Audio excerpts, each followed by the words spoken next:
સીધા જ વાત પર આવીએ. આપણે બધાએ કોરોનાના એ ડરામણા દિવસો જોયા છે, ખરું ને? પણ જ્યારે દરવાજા બંધ હતા, દર્દીઓ સાવ એકલા હતા, ત્યારે હોસ્પિટલની અંદર ખરેખર શું થતું હતું? આજે આપણે અમદાવાદની એ પ્રખ્યાત 1200 બેડની હોસ્પિટલના કેટલાક એવા રહસ્યોની વાત કરવાની છે, જે સાંભળીને આજે પણ રૂમાળા ઊભા થઈ જાય. આ કોઈ કાલ્પનિક વાર્તા નથી, પણ ત્યાં હાજર લોકોના એકદમ રિયલ અનુભવો છે.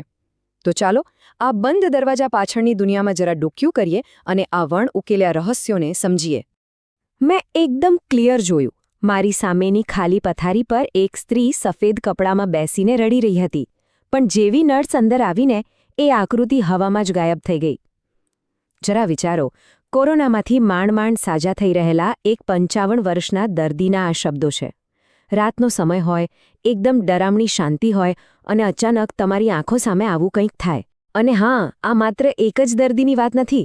આવા તો કેટલાય કિસ્સાઓ સામે આવ્યા હતા જ્યાં લોકોને લાગ્યું કે આસપાસ કોઈ છે.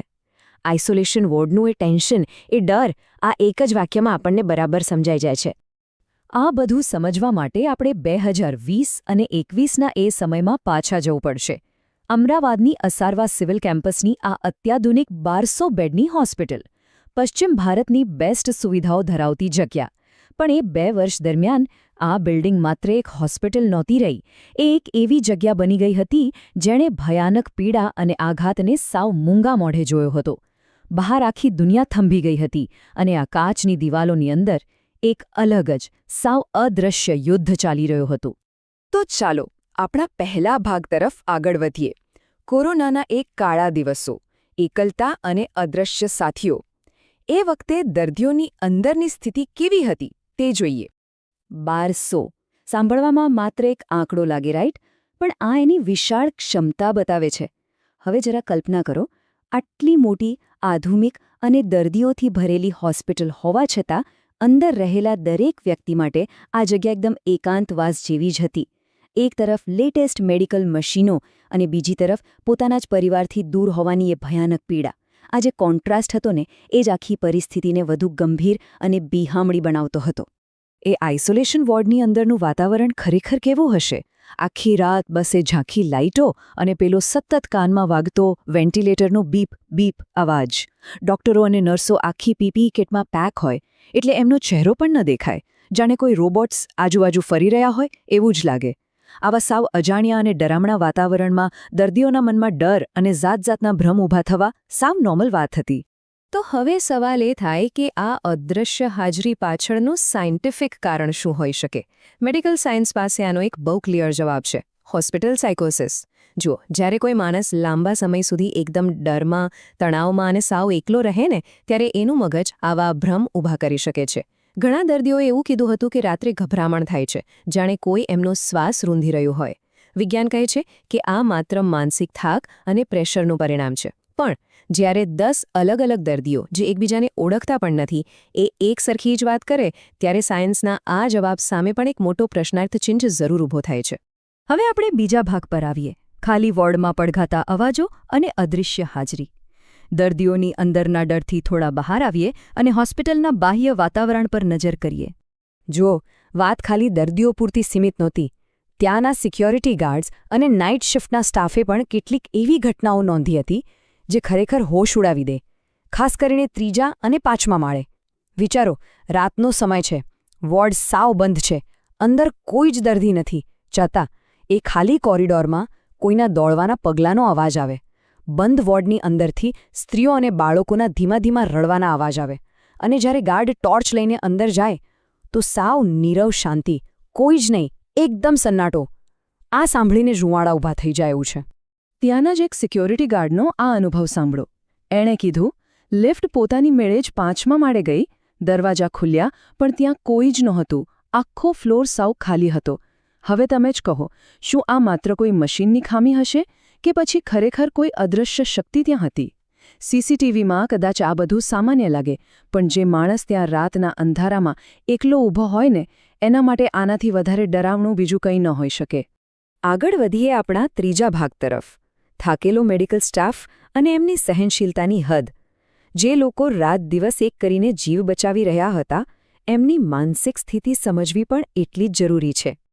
આ એક નર્સનો અનુભવ તો ખરેખર બહુ ચોંકાવનારો છે. 12 કલાક પેલી ઘૂંઘળાવી નાખે એવી પીપીઈ કિટ પહેરીને કામ કરવું, આ ખાલી શારીરિક થાક નહોતો. એક રાત્રે આ નર્સ એક બેભાન દર્દીને ઇન્જેક્શન આપી રહી હતી. ત્યારે અચાનક એને પાછળથી કોઈએ ખભા પર હાથ મૂક્યો હોય એવો એકદમ સ્પષ્ટ સ્પર્શ અનુભવાયો. એને લાગ્યું કોઈ સાથી ડૉક્ટર હશે, પણ પાછળ ફરીને જોયું તો આખો રૂમ ખાલી. ત્યાં એ નર્સ અને પેલા બેભાન દર્દી સિવાય બીજું કોઈ જ નહોતું. એ જ સેકન્ડે એના શરીરમાં જે ઠંડી ધ્રુજારી પ્રસરી ગઈ ને, એ તમે દુનિયાના કોઈ પણ મેડિકલ પુસ્તકમાં ન સમજાવી શકો.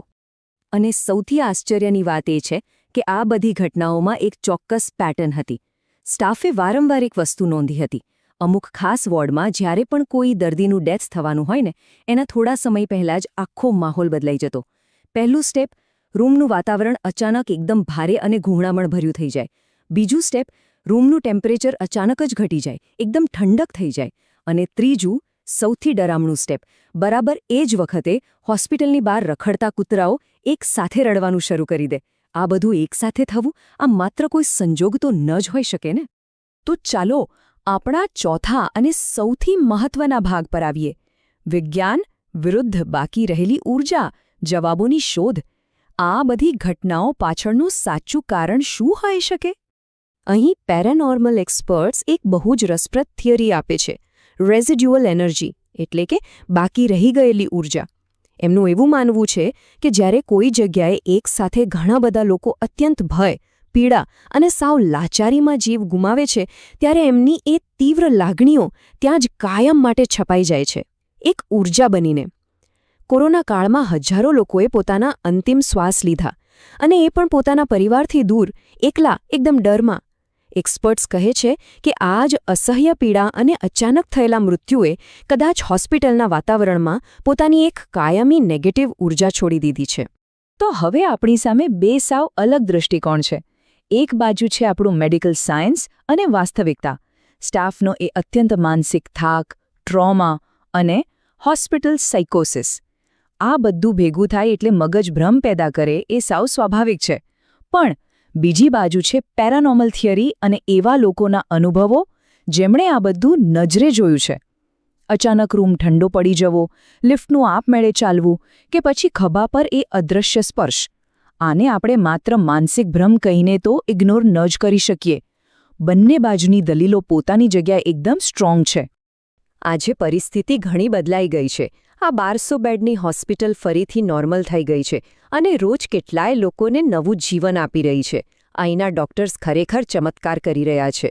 પણ રાતના સમયે જ્યારે આ કોરિડોર સાવ શાંત થઈ જાય છે ને, ત્યારે એવું લાગે છે કે જાણે મહામારીના એ કાળા દિવસોનો ઇતિહાસ હજી પણ આ દિવાલોમાં ક્યાંક શ્વાસ લઈ રહ્યો છે. જે લોકોએ આ ભયંકર રાતો અહીં પસાર કરી છે, એમના માટે આ કોઈ કાલ્પનિક વાર્તા નથી, પણ એક એવી કડવી વાસ્તવિકતા છે જે ક્યારેય ભૂલાવાની નથી.